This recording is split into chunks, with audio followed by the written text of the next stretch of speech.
And if nothing else works, I'll get married to a very rich man. This is a financial podcast. By the way, just a plug, I'm single too.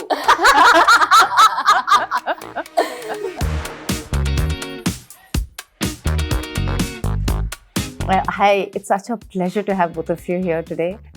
So we have this podcast which we call Financially Speaking, Conversations about Money. So that's how we kind of launched this podcast. This is our second episode, and absolute great way to start this episode with these two wonderful women that you are. So before we start, let me take a minute to introduce both of you. We have today Oscar-winning producer Guneet Monga and the immensely talented and versatile actor Sanya Malhotra. Welcome to the show. Thank you for a lovely, lovely introduction. Thank you for being here with us. Thank you so much for being here. When did you earn your first income? I was selling cheese on the streets of Delhi. You know, in front of colleges, I used to make stalls and be like, "Hello, ma'am, would you like to sample our Laughing Cow cheese?" And then I became an announcer for PVR cinemas. And I used to host Laughing Cow Cheese Look Under the Seat contest. And I used to love going to the projector room. And just before the trailers are over and the film is about to start, my voice used to come. People used to be fully unprepared and used to say, "Welcome to the Laughing Cow Cheese Look Under the Seat contest." So that kind of stuff that I did was my first income. And I gave all the money to my elders and donated everything. And what about you? You had a tough life before you actually became this glamorous person. My first income was for an ad. I got 6,000 rupees, but I was fooled by the coordinator. So he took 50% of it. It was after 5 months of moving to Bombay. It was my first ad. And when they told me you get 6,000 for it, I was like really happy. I don't have to ask Papa to transfer money. But then he fooled me. He said that you have to give me 50% of whatever you're getting.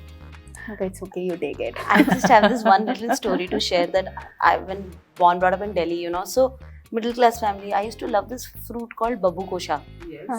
So I used to always fight with my dad कि babu kosha नहीं लाए. So I wanted to have babu kosha and threw a fit like a teenager.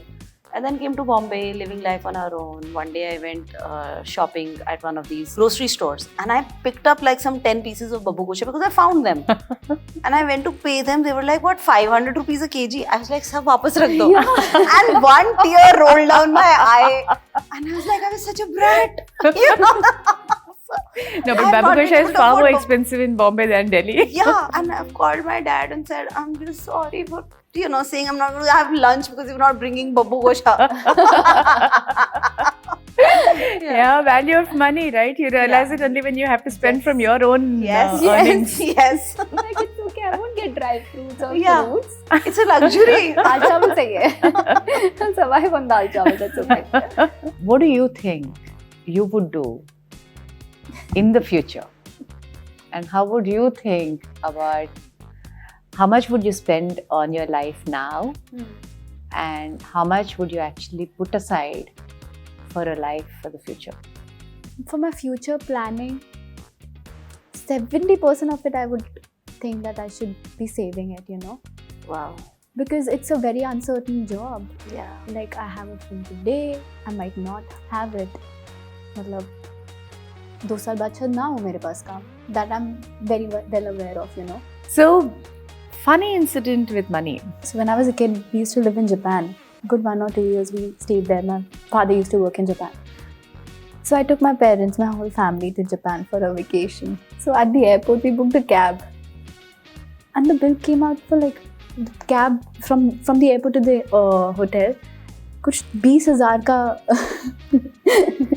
charges for the cab, and I was shocked. मैंने कहा, is it?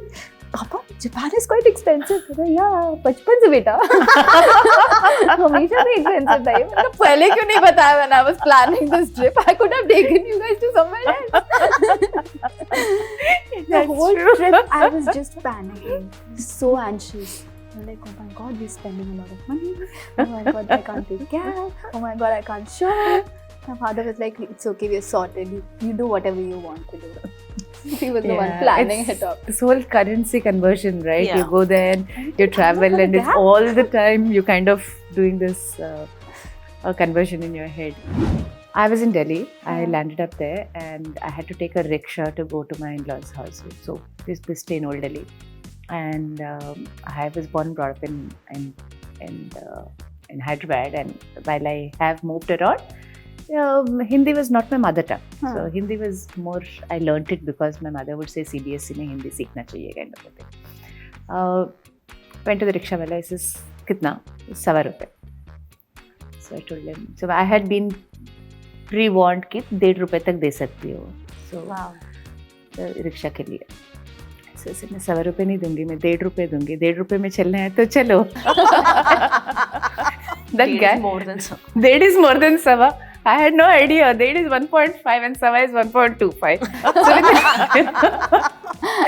So I get teased about it till today in terms of rickshaw wala ₹1.25 मांग रहा था and she wanted to ये give तो मैंने बहुत ₹1.5. किया है. Like you were talking about Guru Dutt, and what would you would have suggested them about finances and about putting their money? People like us who have a steady job, we know we're not going to be, having any options beyond 60. If I'm really lucky, then up till 70. But post 70, you don't even get independent director positions on board. So, we're not going to be earning, all of us. It's a reality that all of us are not going to make, excepting Guneet, of course. She can continue to make movies. And then maybe she'll star me as an old grandmother there. So, but Or maybe whatever. I can start working with her. in Yes, production. yes, please. Can I come to this podcast and make a side offer to the CEO to consult with my little production company? Yeah. And we have to plan for that, the earlier era of whole joint family and what I like calling as a community conscience and a community taking care of each other is gone completely. Yeah. I mean, I'm seeing the individual conscience. So going further down, it's going to be even more individual. Today's millennials and Gen Z don't even want to get married and have kids. Right. So if you don't even want to get married and have kids, then your financial security is whatever you've created. Yeah. Because you really don't have another human being who is willing to take care of you. So if you start saving about 5% of your money annually when you're younger, when you just start working, then it keeps growing up to maybe 50, 60, 70% as your income grows. Right. It's always a tussle कि अभी जिंदगी जी लो versus बुढ़ापे में क्या रखेगा, कौन रखेगा. It's always going to be that balance. I think that I come from a middle class family. We only think about money. कि अब भी जीना नहीं है, बाद का देखते हैं. Let's invest and then see. Yeah, it's a balance. It's a balance. striking a balance. If you can basically secure if you know your yearly expenses, if you know your needs, Right. and you know needs plus, let's say, a markup, or you have some sort of like, okay, this year, if you're signing up for some big payouts, so if you know your year's expensive money, and then know that what is your income and what can you save for the future comfortably. So, whatever you save, you should be comfortable and not think about it, because saving is long term. What would intelligent people like you need to hear to understand more about insurance? I have an insurance. Arre wah. Yeah. I do have. I have life insurance. I understand insurance. In fact, when I turned 18, my dad thought that my regular income can get started if I become an insurance agent. Somewhere you have to draw your own line, Yeah. right? Going out and having a meal at a 5-star restaurant Yeah, it's a choice. twice a month, is it good enough? Or is it 4 times a month? Yeah, Or is it got to be twice a week? yeah. So somewhere the decision has got to be between emotions and practical, right? Absolutely. So we have to draw that line. And lifestyle increases, right? Exactly. From a 1-bedroom to a 2-bedroom to a 3-bedroom to a 6-bedroom, that kind of maintenance, that kind of expenses. Correct. So your lifestyle increases, and there is an inflation cost to that for sure. But I think I usually like asking myself this question, that what is my expense throughout the year, and what is the inflation, for my own knowledge, to just know that.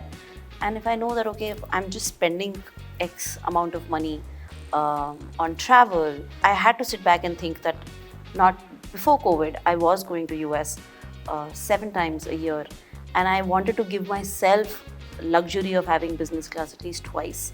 You know, so I used to plan for all this. And be like, you know, I want to be able to buy once business class ticket, you know, and not always like schlep it out, but you know, so then you plan for it, and Absolutely. so it's all planning.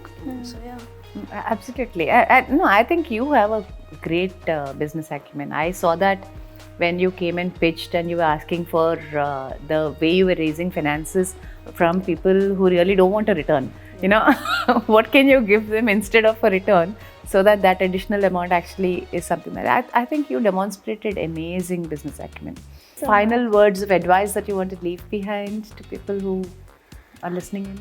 I think women make amazing homemakers, and I started by saying that. And I think women understand money. It is just a taboo of not and the fact of not prioritizing it. So it's time we prioritize it. We spend few hours a week knowing more, asking the right questions, processing the information, and each of us. You know, I say this for myself also, and watch Paglet. Watch Paglet on 26th of March and get inspired to take policies. Yeah, and it's Secure a family and yourself. Thank you so much for being here, both of you. I Thank you, really enjoyed Vishaka. this conversation. I love the messages that you put out. I think, you know, given the following that you have, I hope we've been able to make an impact with Financially Speaking and get more people to think seriously about money.